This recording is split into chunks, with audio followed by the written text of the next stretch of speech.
মহুৰামুখত লেখক ডক্টৰ বিদ্যুৎ বৰুৱাৰ নৱতম গ্ৰন্থ মহুৰামুখ উন্মোচন।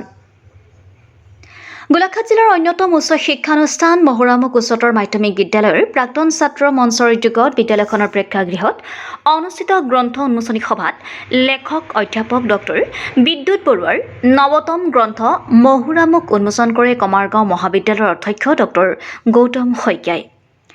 গ্ৰন্থ প্ৰণেতা ডক্টৰ বিদ্যুৎ বৰুৱাই বৃহত্তৰ মহুৰামুখ অঞ্চলৰ ইতিহাসৰ আধাৰত প্ৰণয়ন কৰা মহুৰামুখ শীৰ্ষক গ্ৰন্থখন প্ৰকাশ কৰাৰ ক্ষেত্ৰত লাভ কৰা অভিজ্ঞতা, ত্যাগ, কষ্ট বিষয় ব্যক্ত কৰি গ্ৰন্থখন অজানিতে ৰৈ যোৱা ভুল ত্ৰুটি আঙুলিয়াই দিবলৈও পাঠক সমাজক আহ্বান জনায় লেখকগৰাকীয়ে।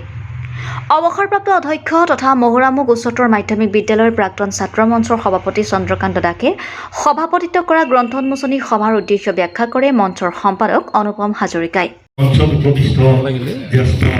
ডক্টৰ বিদ্যুৎ বৰুৱা তেখেতে শিক্ষকতাৰ হিষ্টৰিকেল ছিগনিফিকেঞ্চ থকা এটা জেগা মহুৰামুখ ধৰণৰ কিতাপ গতিকে সকলো কথা গোটেইখিনি সামৰি এখন কিতাপ গতিকে তেখেতে প্ৰশংসনীয় কাম কৰিছে, আমি খুব ভাল পাইছোঁ। সেইকাৰণে মই বিশেষকৈ উন্মোচন কৰিবলৈ খুব ভাল লাগে। এই হিষ্ট্ৰীৰ লগত মানুহ জড়িত হৈ আছে, আহোম ৰজা জড়িত হৈ আছে, ব্যক্তিসকল ইয়াত জড়িত হৈ আছে।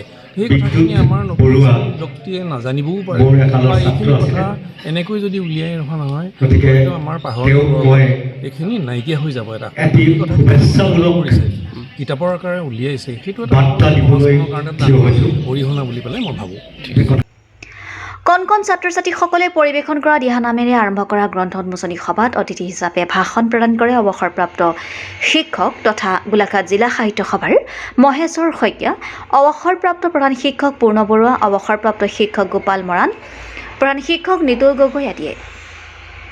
সভাত অতিথি হিচাপে অৱসৰপ্ৰাপ্ত প্ৰধান শিক্ষক ইন্দ্ৰেশ্বৰ ভূঞা, মহুৰামুখ উচ্চতৰ বিদ্যালয়ৰ প্ৰধান শিক্ষক পৰাগ হাজৰিকা, অৱসৰপ্ৰাপ্ত শিক্ষক নৰেন বৰা, অৱসৰী শিক্ষয়িত্ৰী লেখিকা বীণা ৰাজকুমাৰী, অৱসৰপ্ৰাপ্ত বেংক বিষয়া ধীৰেন শইকীয়া, বিপুল কাকতি, গুণীন কাকতি, মহুৰামুখ উচ্চতৰ মাধ্যমিক বিদ্যালয়ৰ শিক্ষক কৰ্মচাৰী, অধ্যয়নৰত ছাত্ৰ ছাত্ৰী, প্ৰাক্তন ছাত্ৰ ছাত্ৰী আদিয়ে উপস্থিত থাকে।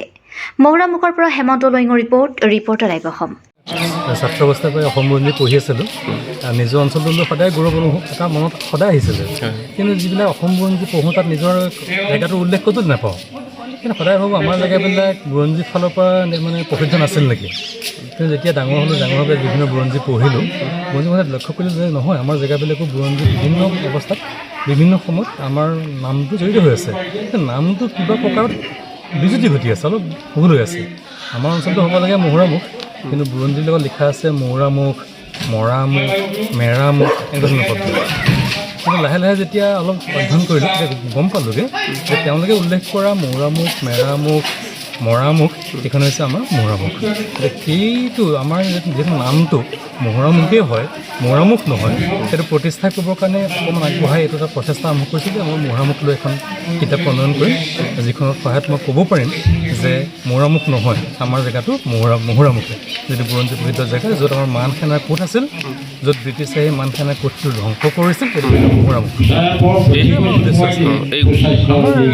সৰু সৰু জেগাবিলাকৰ যে খুব মনোৰম কিছুমান ইতিহাস থাকে, আমাৰ সৰু জেগা মহুৰামুখ, ফুলকুৰি, মিচিংমাটি, ফুলবাৰী, সৰু সৰু জেগা, এই সৰু সৰু জেগাবিলাকৰ যে কিছুমান খুব মনোৰম ইতিহাস থাকে, এই কথাখিনি ৰাইজে গম পাব। ইমান ধুনীয়া ধুনীয়া কিছুমান তাৰ অন্তৰত ইমান যে ধুনীয়া ধুনীয়া কিছুমান কাহিনী আছে, সেই কাহিনীখিনি ৰাইজে গম পোৱাটোৱে হৈছে উদ্দেশ্যটো। নতুন প্ৰজন্মই যদি অকণমান নিজক লৈ অকণমান, আচলতে এইটো এটা জাতিৰ বৈশিষ্ট্য আমাৰ, আমি সদায় ভাল পাব লাগে, অঞ্চলটোক ভাল পাব লাগে, সমাজক ভাল পাব লাগে। এইকেইটা প্ৰজন্ম কৰি আগবাঢ়ি যায়, তেওঁলোকে মই ভাবোঁ এই কৰিব পাৰিব কথাখিনি তেওঁলোকে। Reporter live Assam.